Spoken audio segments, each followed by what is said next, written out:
அதிமுக உள்கிளர்ச்சி. மனம் திறந்து பேசுவேன் என்ற செங்கோட்டையன் அறிவிப்பு அதிர்வலைகளை ஏற்படுத்தி உள்ளது.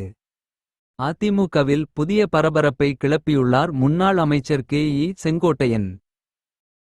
கட்சி பொதுச் செயலாளர் எடப்பாடி பழனிசாமியுடன் பல மாதங்களாகவே முரண்பாடுகள் நிலவி வரும் நிலையில் செப்டம்பர் 5ஆம் தேதி நான் மனம் திறந்து பேசப்போகிறேனென்று அவர் அறிவித்துள்ளார். செங்கோட்டையன் என்ன சொல்லப் போகிறார்? இதுவே தற்போது அரசியல் வட்டாரத்தில் பெரும் கேள்வியாக எழுந்துள்ளது.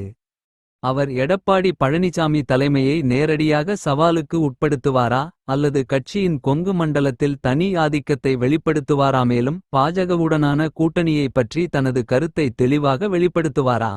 இல்லையெனில் மீண்டும் ஜெயலலிதா எம்ஜிஆர் வழிக்கே திரும்ப வேண்டும் என்ற செய்தியை உறுதியாகச் சொல்வாரா? இவை அனைத்தும் தற்போது யூகங்களாக பரவி வருகின்றன.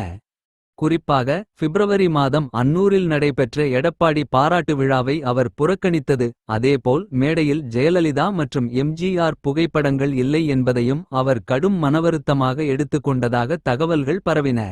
இதனால் செங்கோட்டையன் வெளியிடும் அறிவிப்பு எடப்பாடி தலைமையிலான அதிமுக அமைப்பில் பெரிய அதிர்வை ஏற்படுத்துமா என்ற கேள்வி இப்போது ஆவலுடன் பேசப்படுகிறது. செங்கோட்டையனின் வாக்குறுதி காரணமாக செப்டம்பர் 5ஆம் தேதி கோபிச்செட்டிப்பாளையம் தான் அடுத்த அரசியல் கவனத்தின் மையப்புள்ளியாக மாறியுள்ளது.